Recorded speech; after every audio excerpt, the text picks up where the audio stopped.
Hello, and thank you for joining us yet again for an episode of That Solo Life, the podcast for PR pros and marketers who work for themselves. People like you, people like me, Michelle Kane with Voice Matters, and people like the fabulous Karen Swim. She is once again the leader of our pack at Solo PR Pro. Hi, Karen. How are you? Hey, Michelle. I'm hanging in there like everybody else at this time of the year. Oh my goodness, yeah, yeah. I mean, we were just talking before we went on air about just like, oh my goodness, just getting it done. But it's kind of funny thinking that it's, the month of love with Valentine's Day. We thought, oh, let's talk about how much we love our work, which we do. We do. But it's funny, maybe this will take a little bit of a path of, yeah, but sometimes it's still tough to just get her done. Like, the monthly reporting. If many of you out there nod your head, if you're thinking, ooh, it's time to wrangle things for tax season. Mm. Those are the love-hate things, but necessary cogs in the wheel Yeah. of our work as communicators. But Yeah, it's interesting. Having a business really is like any other relationship in your life that yeah. you can have seasons where you're really having to work at the love, at cultivating the love for your business. And Yeah. it is important, as we've said before, to understand when there's something that just needs to be tweaked, or you need to spend more time with your business. In relationships, sometimes it's that you become disconnected. Well, I know it seems weird, but the same thing can happen in running your own business. You can Mhm. get so mired in all of the things that you get disconnected from, you know, spending time with your actual business, with your vision for your business, Yeah. and really crafting and designing the kind of, life that you want to have through it. And so sometimes that means just spending some time, and we've talked Mhm. about this retreats, whether they're a couple of hours, an overnight, a weekend, a week, whatever works for you. But relationships hit bumps in the road, and it requires open communication. And I think in the case of your relationship with your own business, it requires honest communication with yourself, maybe seeking the advice of your personal board of directors or mentors and colleagues to find the fix, but nurturing it too. Love Mhm. doesn't just pop along, rainbows and puppies and unicorns all on its own. It takes some work. It definitely is work, and, a couple of words came to mind as you were speaking, and I think one of them is, priority. Prioritizing your business, because I'm sure we've all, well, maybe or most of us have gotten on this trek of you get the things done, and then, people ask you, can you do this thing, or can you serve on this committee, or can you do this, that, or the other? And you think, well, yeah, but hold on, slow down. Because some of them might be for a good reason. Some of them might be for a good reason of, okay, will this enhance my business in some way, even if it's not a direct exchange? Okay, that's a good reason. Um, will it help you be seen as a credible business person? Okay, just don't be so fast to say yes to everything that comes your way, and make sure that it aligns with, is this going to contribute to the health of my business and me? Is Yeah. I And I think one of the modern challenges to relationships and business is that we know too much about other people. ah, Um, yeah. think social media. So for relationships, you see like these couples that seem to have it all together, on Instagram, or you see friend groups, and you're like, I don't have a friend group like that. And it can make you question yourself. Well, same with business.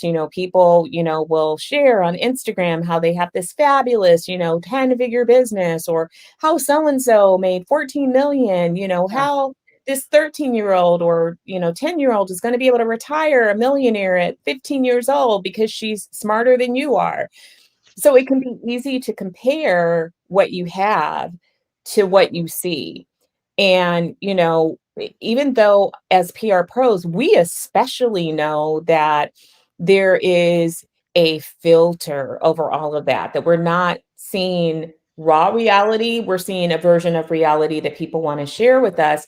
Right, We're human, and it can still get into your head, and you can feel like you're missing out on something, and that can, that comparison can cause you to be dissatisfied with what you have because it doesn't look like someone else's business. right, right. Oh, exactly. And I think another factor that might contribute is, working for yourself. Not that I always hated performance reviews. Actually, they were always so anxiety inducing. But, aside from thanks, that was great, or ooh, that, this campaign did really well, you don't often get a lot of feedback, even if you're someone that does not thrive on the "atta girl" or, "great job." Over time, it can take effect and, you might get these moments of getting too much in your head of, "Oh my gosh, am I still any good at this? Like, I don't know, I'm doing these things," and at the end of the day, if you're not putting out fires, yeah, you're probably still good at your job. I mean, it's funny that you said that because, clients will sometimes give you positive feedback, right? Right, Um, After something, or say, hey, or it's implied, they're right, happy with something that you produced, but they're not going to just always sit down and say, wow, we are so happy that we hired you. Um, Not every client does that. And just because in business, that's just kind of the way that it works. I mean, they'll right, say nice things, and they'll show their appreciation in other ways. They'll make right. referrals to you, but often the only feedback that we get can sometimes be negative, you know? That's true too. Yeah, and think about it in reverse. I mean, how often do you just Yeah, for people who go do media relations, you yeah, will relate to this. It's a portion of our jobs. It's not our whole jobs, but it's a portion of our jobs right. that, even if it's a slice of what you do, you're putting yourself out there, you're doing outreach, and often it comes with zero feedback, more Yeah, often than the positive feedback you get is when you secure opportunity on behalf of your client. So you either get that positive opportunity, but there's a lot more that's unknown. And then sometimes, like this happened to me yesterday, you get ripped over the coals, oh, or raked over the coals by a journalist. ugh, And you're, huh. huh, So should I just crawl into the nearest hole and never come out because I'm clearly the worst person on earth? Um, hardly. yeah, I mean, but as peer pros, we Yeah, know to examine things. This just happened to me, and I was like, huh, that was kind of mean. But how then rude. I stepped back and said, okay, let me evaluate those comments without the emotion Yeah, and extrapolate what's true and what's in it for me. How can yeah, I grow from this experience? What can I learn from this? What could I have done differently to, elicit a different response? And it's those moments. If you have too many of those moments, it can make you fall out of yeah, love and make you think, ugh, yeah, this relationship, I'm not winning. right. I think I made a mistake. I just want to do something else. Right, right. There are times. Actually, I think you should send that journalist a Snickers bar and hopefully they'll get the reference. But anyway, and you'll have that and in any line of work you do, you'll hit the wall and of course with the with what healthcare workers and teachers are going through right now, this is almost maybe a self-indulgent episode, but it's a reality for all of us and it doesn't negate how we can feel from time to time and you think, is this mattering? Is this moving the needle for my client? What exactly are we doing? But, oftentimes it makes sense then to just revisit, well, okay, what are our goals with our clients? And well, yeah, okay, yeah, we are achieving them. We don't have to conquer the world every day. That's not how it works, which, Yeah. And I it mean, may if we were to push this whole love relationship metaphor even further, yeah, I think it means, healthy relationships require you to be a healthy individual. Mm, And that means having a healthy state of mind, having a good sense of self, not, relying on a partner to be your everything.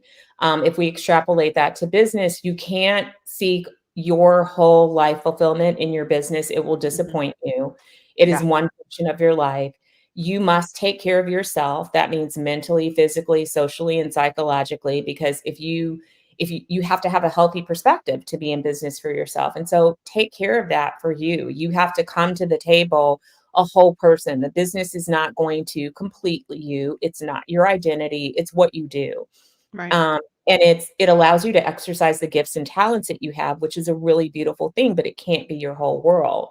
It also, a healthy business relationship requires examining who your friends are.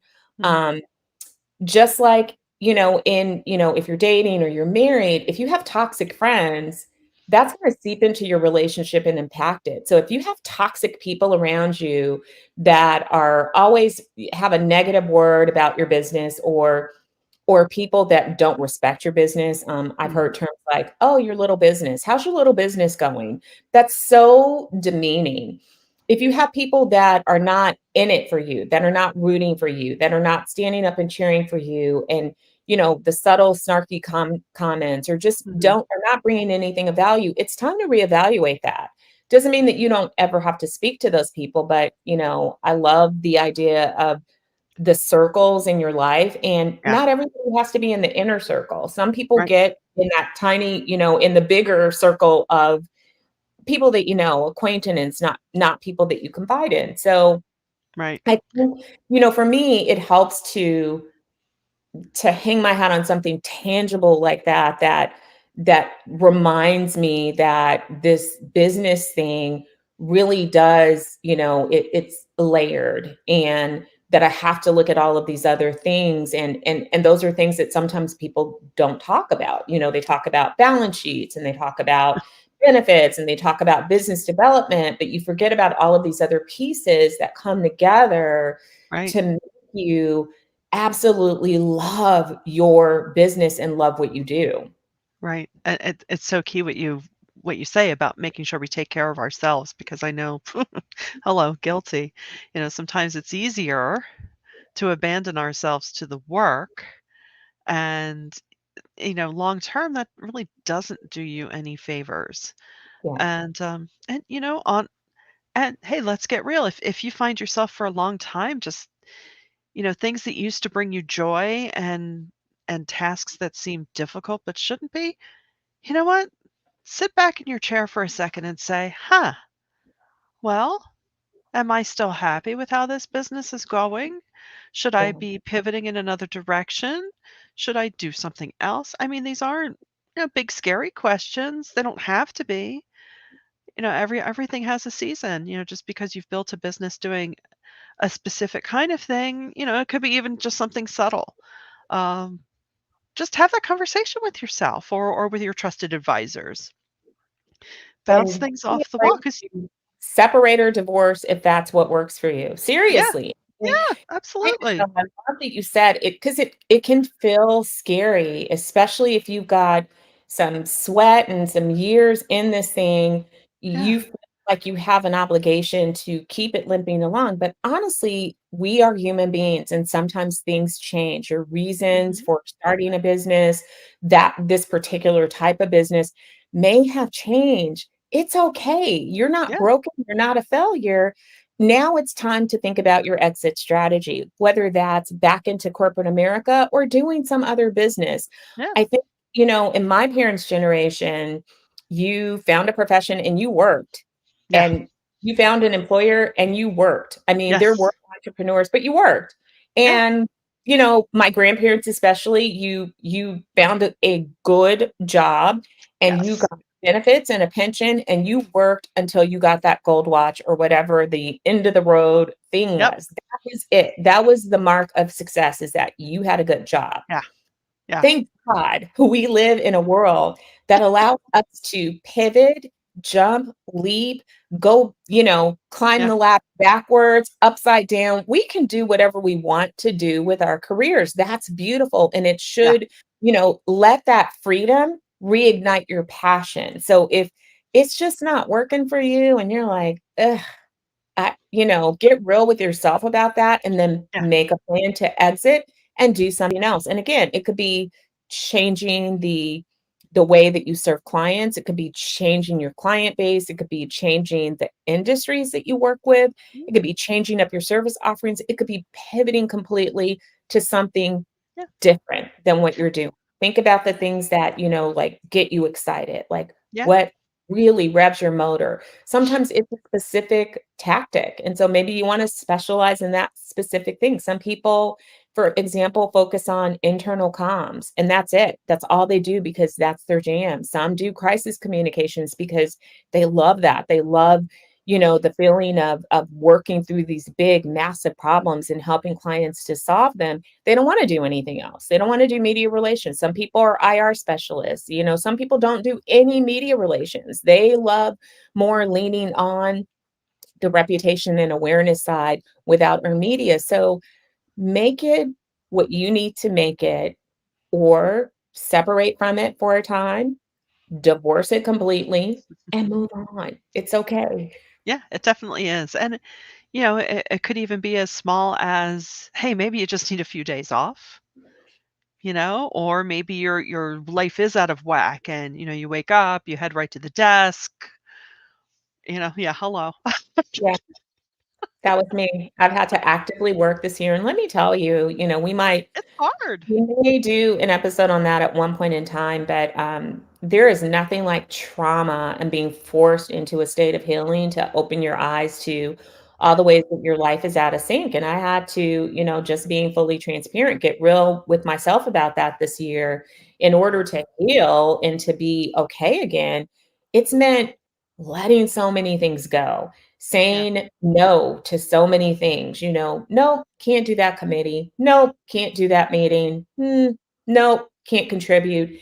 Even to the things that, sound exciting, it's like, I just can't. yeah, I can't be there for everyone and everything and right. still show up for me, and over these past couple of years, I left myself too often off of my agenda, and it's tough. I mean, I'm just Yeah, gonna be really honest, it's a learning process. Not that it's tough in the way that it hurts, it's just relearning new habits and learning to care for yourself without feeling guilty about it or selfish. Learning to absolutely. sit and, be quiet before you accept additional responsibilities. For me, honestly, it even meant like putting off some new client engagements because I have a limited bandwidth and I'm okay. Like I don't have to make all the money in the world. Mhm. I'm not afraid that if I say no to something, I'm never going to get another opportunity. It's just no, because I Yeah. can only focus on this much right now, and this is the lane that I'm staying in. Yeah, no, that's so true, and I I can't remember if I shared this last week, so forgive me. Hello, where's my brain?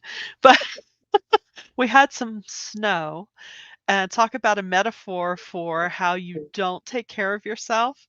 So I used my new little battery operated snowblower, and it was the first time, so I was getting used to how you, navigate the chute of how the snow is thrown, and it was a little windy and it was really cold. So I'm using this, it's going great, and I just have maybe 2 more feet to do. And it was at that moment when the chute was throwing this ice cold snow on my face, I can feel my face literally freezing. Like I'm thinking, okay, this is not healthy for my face right now. However, my brain was saying, come on, Michelle, you can do these last 2 feet. Let's just go through.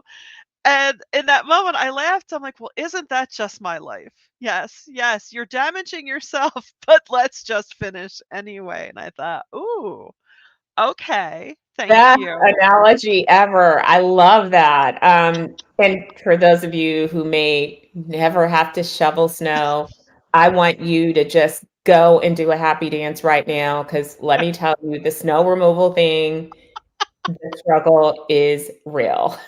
Yes, yes.